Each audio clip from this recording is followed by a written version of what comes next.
Bom dia, meus irmãos, meus amigos, pessoas que me seguem no Instagram. Bom dia para todo mundo. Eu sei que a minha cara tá acabada aqui, mas eu não vim hoje ser um blogueirinho. Na verdade, eu vim falar um pouco sobre os meus últimos acontecimentos. E eu tô falando um pouco baixo, é porque eu tô ainda com a minha garganta inflamada, mas vai passar se Deus quiser. Amanhã já vai estar 100% ok. E é a segunda noite que eu não durmo. Então hoje eu fiquei me perguntando por que eu estava passando por isso.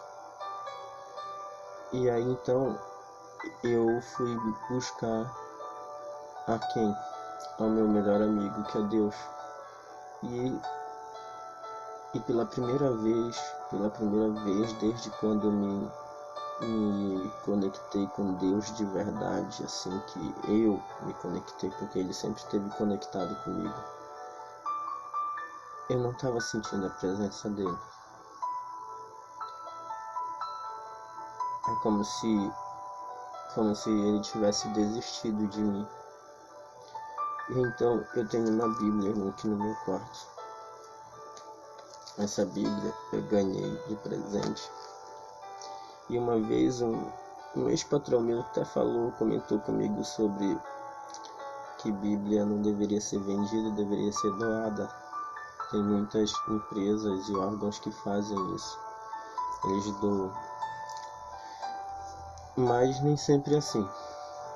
Porque se está falando de Deus e Deus é amor, porque tudo tem que ser comprado. Claro, também a gente sabe que um papel desse, uma editora, tudo é pago, a gente sabe.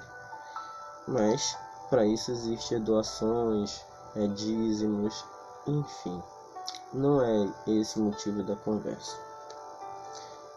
Eu resolvi conversar com Deus da mesma forma que eu conversei com Ele quando eu tinha entre 10 ou 11 anos, mais ou menos. Foi essa faixa etária.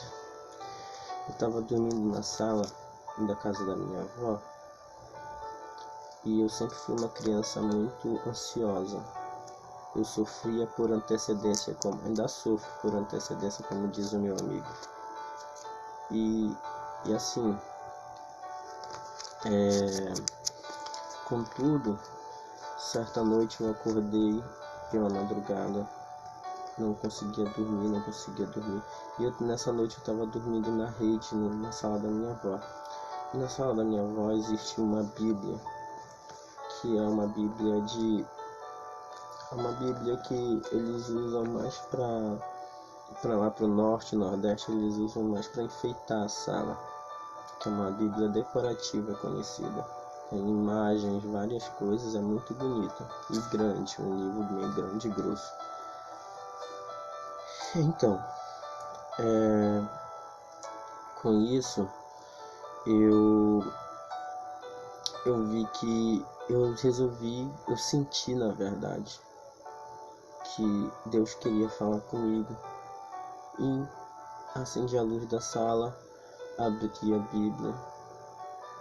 E eu não lembro exatamente o versículo porque eu não sou a pessoa mais estudada da Bíblia. E lá dizia da seguinte maneira: existe tempo para tudo.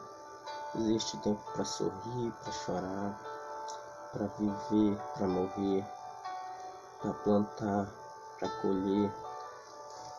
Existe tempo para cada coisa e cada tempo tem um significado diferente. É mais ou menos como eu falei para vocês, eu não sou a pessoa mais estudiosa da Bíblia, mas o pouco que eu sei eu vou tentar passar para vocês. Enfim, dali em diante aquilo me acalmou, porque com 11 anos eu era preocupado em o que eu ia ser quando eu crescer. queria tanto, eu via a luta da minha mãe para me dar as coisas, para mim e para meus irmãos, e principalmente uma casa. E meu maior sonho era realizar o sonho dela. Então, eu fui uma criança que sempre pensei no futuro muito distante, enquanto eu deveria só brincar.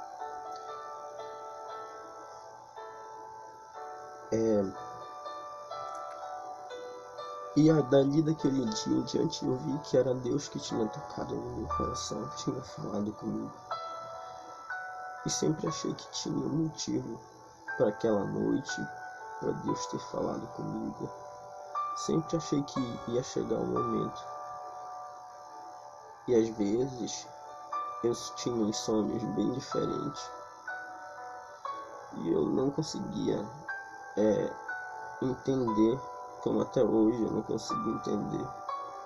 Acho que sou a pessoa mais difícil de entender o que Deus passa para mim. Algumas coisas sim são fáceis, mas o que eu tenho que de fato fazer, eu nunca consigo compreender. E sempre que eu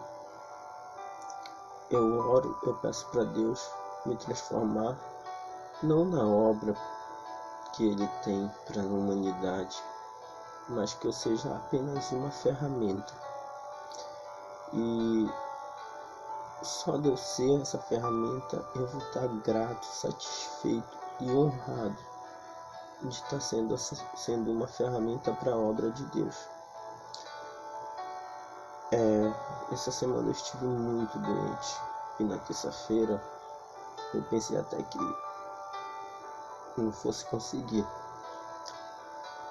E graças à ajuda das orações dos meus irmãos, na quarta-feira eu já melhorei pouca coisa, mas melhorei quase nada, mas foi melhor do que piorar, como meu pastor falou. E quando foi ontem eu acordei, ontem à noite eu fui dormir super bem, mas não consegui dormir. Ontem, no caso, de quarta para quinta.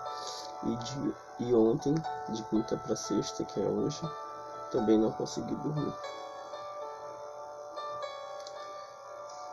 E aí eu tava me perguntando por que esses últimos dias eu não tenho sentido nem conversa. Quando eu oro, não tenho sentido a presença de Deus. E eu fiquei me perguntando o que aconteceu, o que foi que eu fiz, sabe? Então, resolvi pela madrugada me ajoelhar.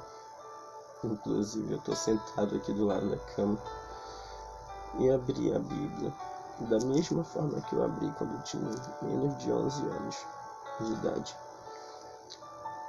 E aí abriu em Isaías capítulo 59, versículo de 10 ao 13. Eu vou ler todo ele e depois eu vou falar o que Deus passou para mim. Eu até escrevi algumas coisas porque eu sou muito tímido até para falar essas coisas. Então eu vou ler para vocês.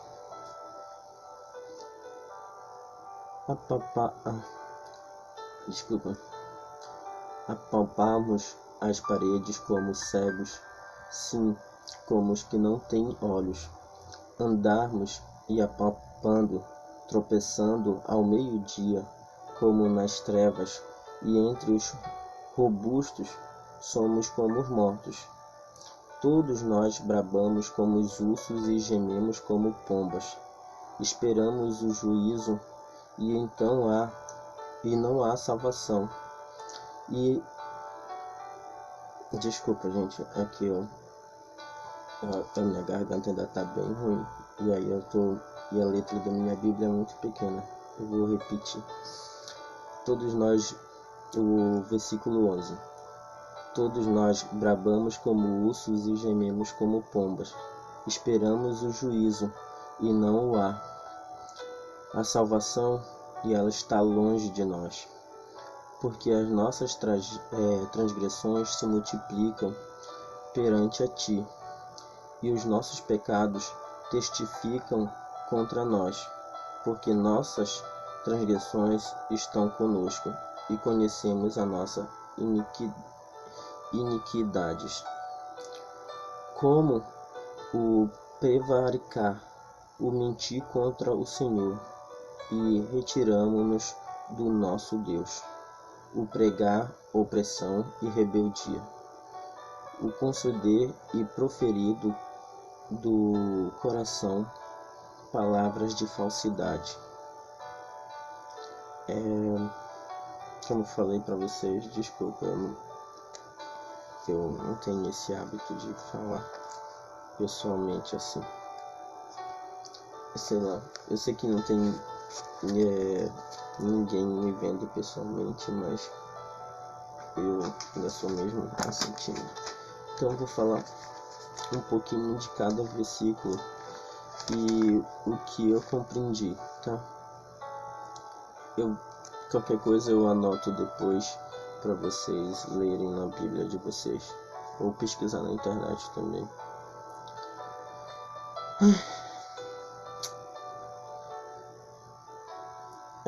Isaías capítulo 59, de 10 ao 13, tá? Então, apalparmos as paredes como os cegos, sim, como os que não têm olhos.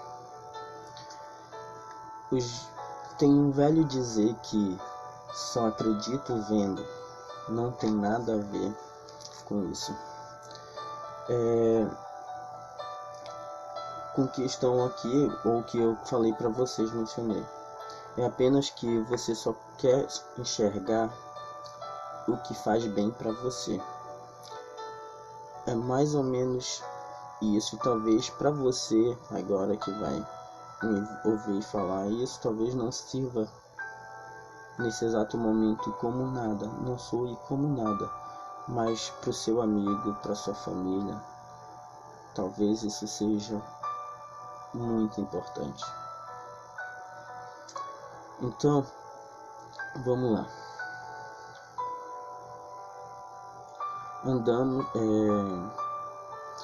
Andamos apalpando, tropeçando ao meio-dia, como nas trevas, e entre os robustos somos como os mortos.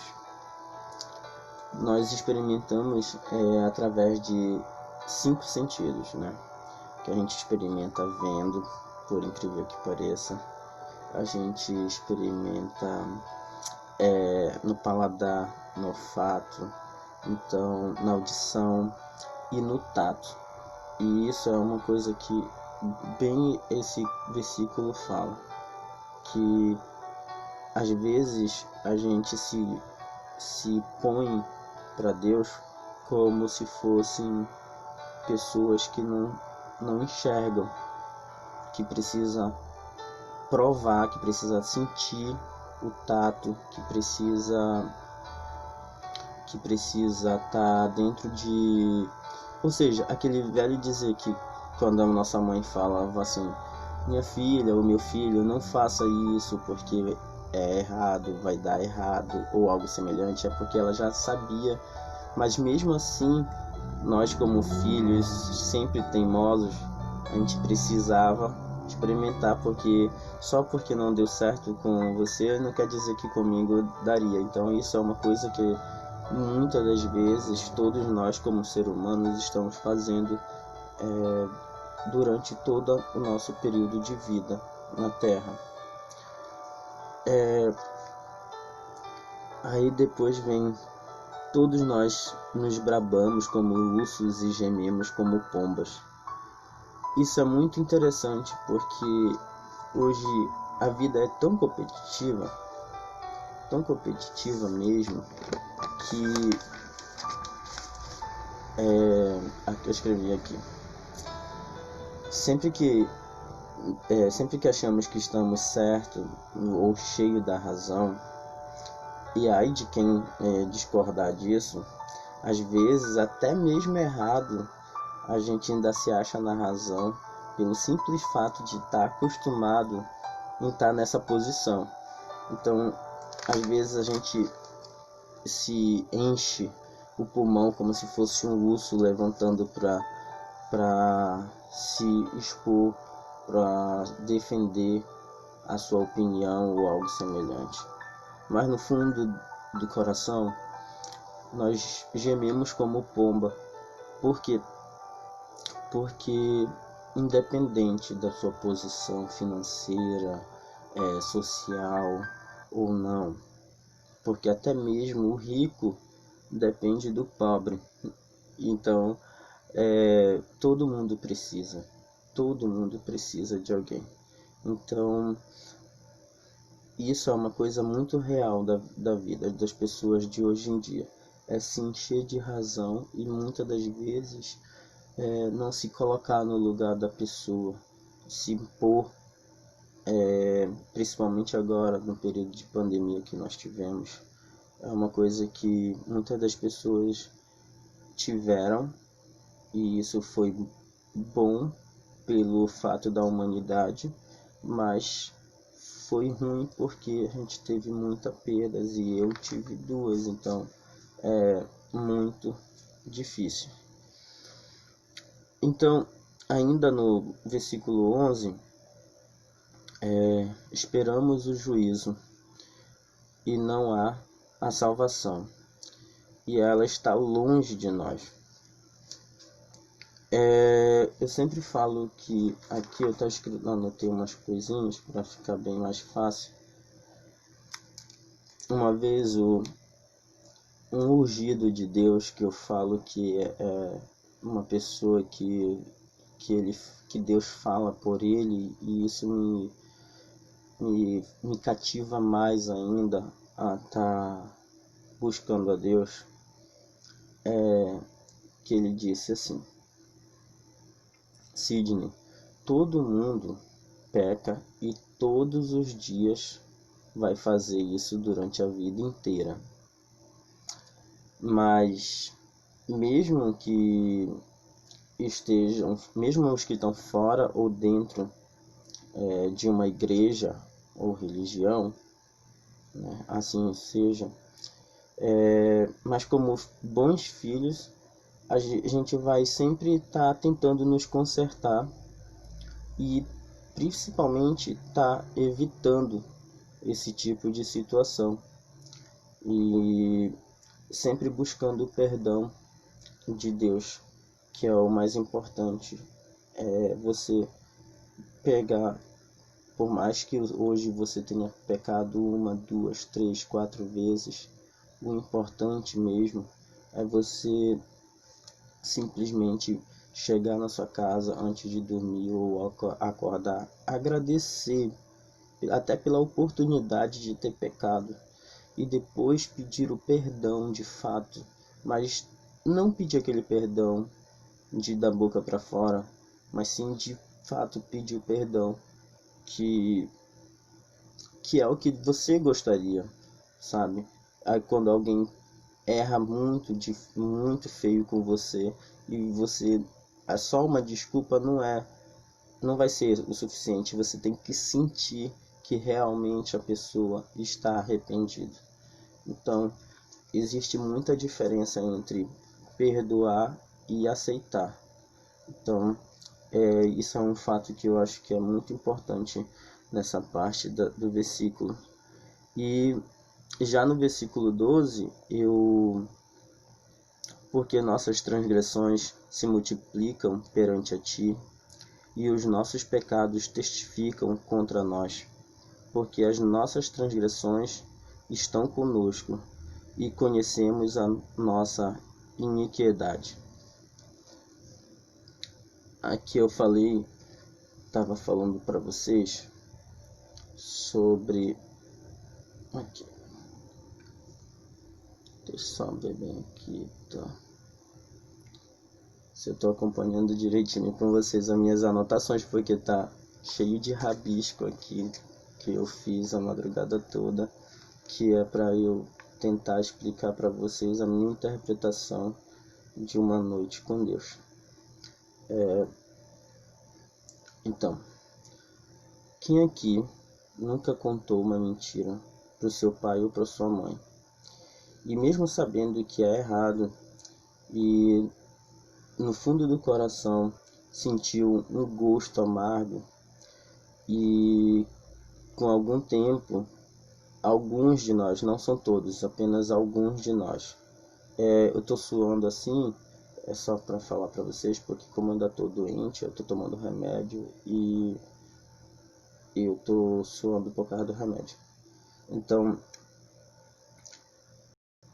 como eu estava falando para vocês, e senti um gosto amargo no coração.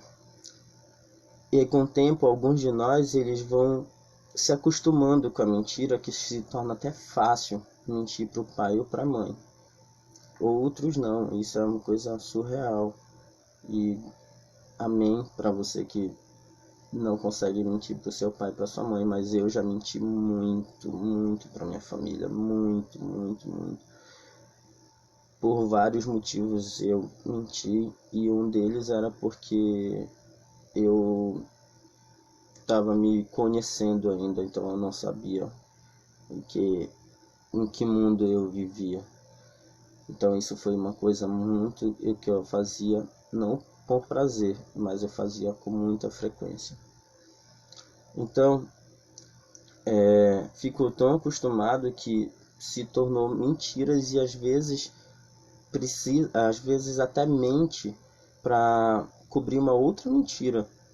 E isso é uma coisa que está tão comum nos dias de hoje, tão comum. Você pode ver que às vezes você tem um amigo, até mesmo familiar, que mentiu para você, e não foi porque você foi atrás da verdade, é porque a verdade veio assim à tona. E acaba que quando você vai falar para a pessoa sobre o acontecido, buscando o perdão, ou pelo menos a desculpa dela, a pessoa prefere colocar uma outra mentira para tentar cobrir a sua mentira. E isso, assim, é uma bola de neve que vai só aumentando com o passar do tempo, certo? E no versículo 13, como previcar o mentir contra o Senhor, o retirarmos-nos do nosso Deus, o pregar a opressão e rebeldia, e conceder e proferir do coração palavras de falsidade. Eu coloquei aqui como uma espécie de conclusão. Deus sabe de tudo e vê tudo. Mesmo que você não acredite nele, Deus sabe que qual é o tipo de coração que você carrega. Ele sabe se você realmente é uma boa pessoa ou não. E eu sempre falo para os meus amigos ateus, inclusive tem uma outra palavra que eu descobri semana passada, que é... eu esqueci, agora eu não consigo lembrar mais, mas eu vou buscar essa informação com ele, são pessoas que não têm religião, mas que elas meio que fazem uma adaptação de cada religião. Então, o que acontece? Mesmo que você não acredite em Deus, tá? Isso é muito importante para todos nós. É que o que está escrito aqui não conta apenas torturas, mortes, guerras ou salvações, mas do início ao fim é como se a gente estivesse lendo através de uma cortina, como se a gente estivesse vendo através de uma cortina. Ela fala só de amor, amor ao próximo. E por mais que você não acredite em Deus, por mais que você ache que Deus não exista, já imaginou se o mundo não existisse mentiras? Como seria o mundo se não existisse nenhum tipo de mentira? Se todo mundo falasse a verdade? Mas o principal, que é o que eu sempre carrego no meu coração, amar o próximo. E eu sou muito pecador como qualquer outra pessoa, e como meu próprio pastor falou antes mesmo dele, dias antes mesmo de eu pedir para ele para me batizar. Eu falei para ele que eu não queria me batizar porque eu era muito pecador, e eu sentia que quem se batizasse tinha que ser uma pessoa intocável, assim como eu acho que ele é. E ele me falou dessa seguinte forma, que todo mundo peca, inclusive ele, e todos os dias ele pede perdão. Então, se você acredita em Deus, a Bíblia só fala em amor. Amor e amor e amor. Eu tenho pecado todos os dias da minha vida eu tenho pecado. Mas eu sempre tento amar o próximo. Eu acho que é o primordial. Se todo mundo chegasse hoje e parasse com guerras, com discórdia e com qualquer outra coisa, talvez, imagina, como se aqui talvez seria o paraíso. Talvez até aqui seja o paraíso e talvez quase ninguém percebe isso. Só que a gente precisa preparar, assim como prepara uma fazenda, prepara o terreno para fazer o plantio, é a mesma forma que a gente precisa fazer. A gente precisa preparar o nosso paraíso. E vai começar de um a um, tanto por mim, quanto você e quanto ao próximo. Sabe, às vezes é difícil perdoar, é muito difícil às vezes perdoar, mas pensa bem, você tem que dar para o próximo aquilo que você pode oferecer. Então, se você um dia magoou alguém, ou se você precisa pedir perdão, não tenha vergonha, porque os humilhados serão exaltados. E para não prolongar mais esse vídeo, porque foi o primeiro vídeo que eu estou fazendo, eu só quero dizer que eu sempre tive uns sonhos que dizia que eu tinha que fazer isso e eu sempre tive vergonha de fazer. Eu sempre achei que não era para mim, e nem é, eu acho, mas eu estou fazendo mesmo assim, porque todos os meus sonhos eu sonhei com alguém falando comigo, e algumas dessas pessoas, seres na verdade, que não eram pessoas, dizia que eu tinha que fazer o que Deus quer, que planejou, que é espalhar o amor. Eu não sou tão bom quanto os meus irmãos da igreja, que eu sou muito abençoado de ter conhecido eles, para falar sobre a Bíblia, mas um dia eu espero ser tão bom quanto, porque quando eles falam sobre Deus, sobre o amor de Deus, na verdade, porque para você saber sobre Deus, você tem que falar sobre o amor de Deus e sentir. Quando você sentir o amor de Deus, nossa, é como se, deixa eu pegar aqui, imagina que esse daqui seja o seu corpo, e aí eu tô sem nenhum líquido aqui, mas imagina que esse seja o seu corpo. Então vou pegar aqui uma coisa, deixa eu pegar aqui. Imagina que esse seja o seu corpo e esse daqui seja o amor de Deus. E aí toda vez que você enche o seu corpo de amor de Deus, vai chegar uma hora que ele não vai aguentar de tanto amor, que ele vai fazer isso. Ele vai transbordar. Ele vai transbordar. E todas as pessoas que vão estar em volta de você, elas vão sentir esse amor. E assim, a gente vai tentar tornar essa terra, esse mundo, o nosso paraíso. E obrigado para vocês que estavam me assistindo, tá bom? Obrigado, bom início de final de semana, e Deus abençoe vocês, que estarão nas minhas orações também. Obrigado.